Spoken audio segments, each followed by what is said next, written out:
Well, Rudyard, we've been trying over the course of this election to talk about different issues that are interesting and important to voters. Today we're going to talk about childcare. It seems like something, I don't know, it's like a movie that you keep seeing over and over and over again. National Securities Regulator, we've been talking about it for decades, and it seems universal childcare is another one of those issues that keeps rearing its head every few years.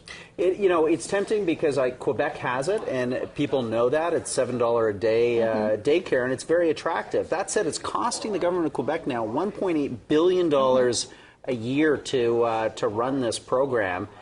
I've got a young kid. It'd be a lovely idea not to have to fork over the thousands of dollars in childcare. At the same time, can we afford it in this new era of fiscal austerity? I got to say, I was in Quebec over the March break and put my young son in daycare for a few days. I just kept saying, isn't it more money? I don't understand. In Toronto, what they charged me for the day was what they would charge for half an hour here in Toronto. So in one way, it's extremely attractive to a family with young children. But there's a real ideological divide here, I think, between essentially the Conservative government and the NDP and the Liberals. The Conservatives saying, you know, it's your choice. You come up with what you want to do.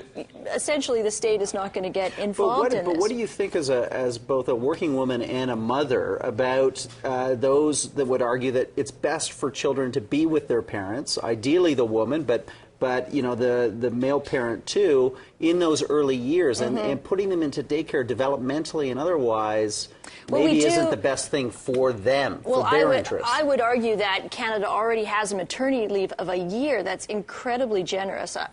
To me, it already puts you there.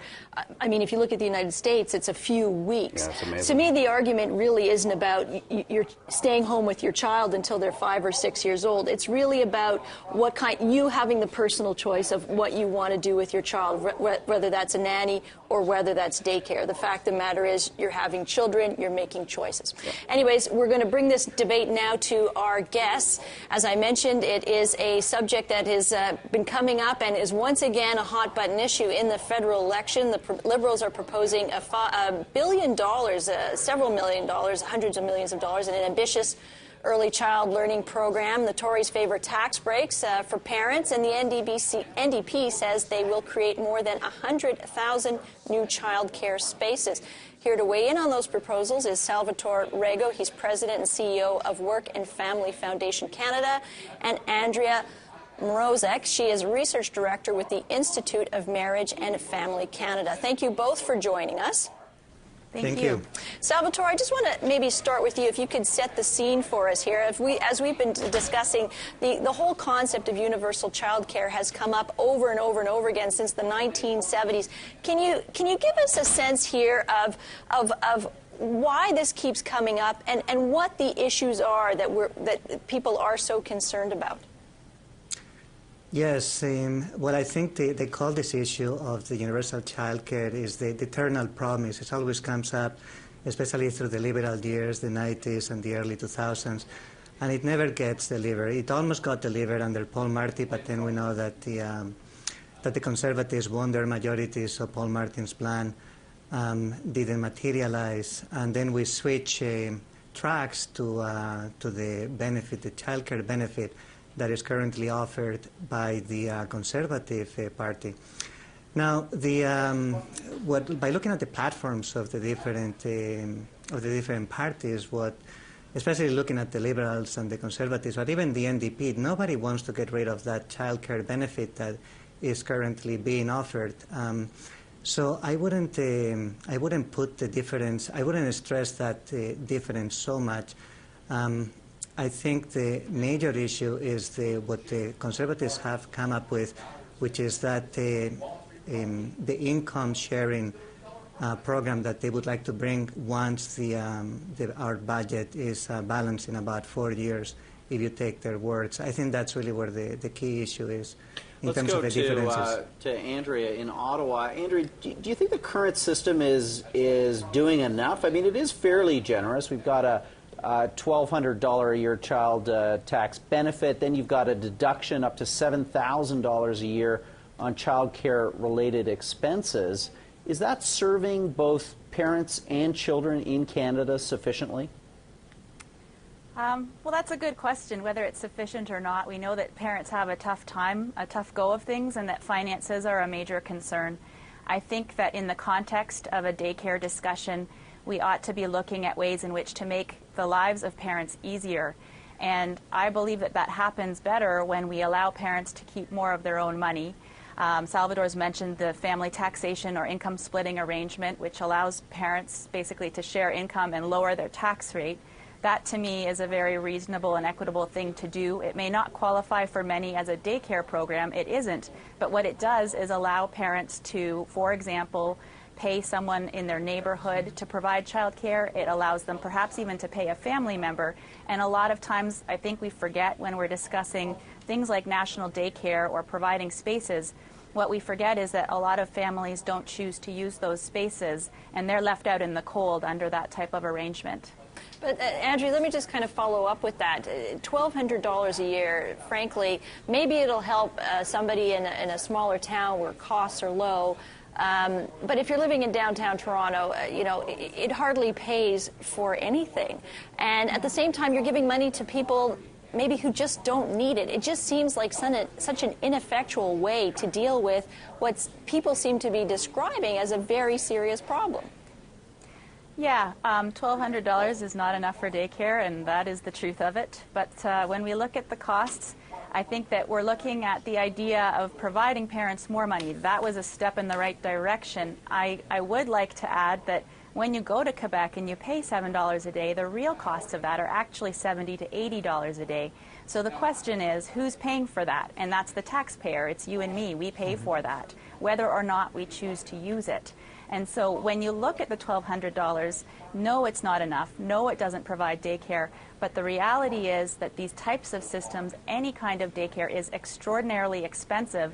And perhaps not the Toronto rates, but you're paying a lot more than what parents in Quebec are paying. And it takes a toll on the system. And furthermore, at that point, then you're looking at what kind of other child-related benefits can you afford to provide? And is it going to all go by the wayside because you chose to do a daycare strategy? That's a great point, Andrea. Salvador, to you, though, this conversation has also revolved around the issue of women's place in the workforce. Many believe that we need these daycare programs because, let's face it, our economy is more productive if we allow women easy entry back and forth from child rearing into the workforce. Is that something we've kind of lost sight of in terms of calculating the pros and cons of a national subsidized daycare program? Well, the idea of offering childcare so that more women enter the labor force is precisely one of the two objectives that the Quebec government had when it introduced their subsidized universal childcare plan in their family plan in 1997. So definitely there is something there that they were trying to address.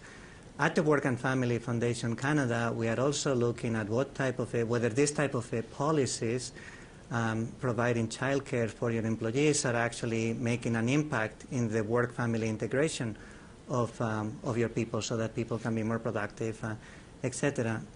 It is a minority of the workplaces in this country that are offering this type of options, but the fact that it's not an insignificant minority, you could have 300-400 childcare centers right now that are being sponsored or that have been set up by the employer. So people are attuned to that need.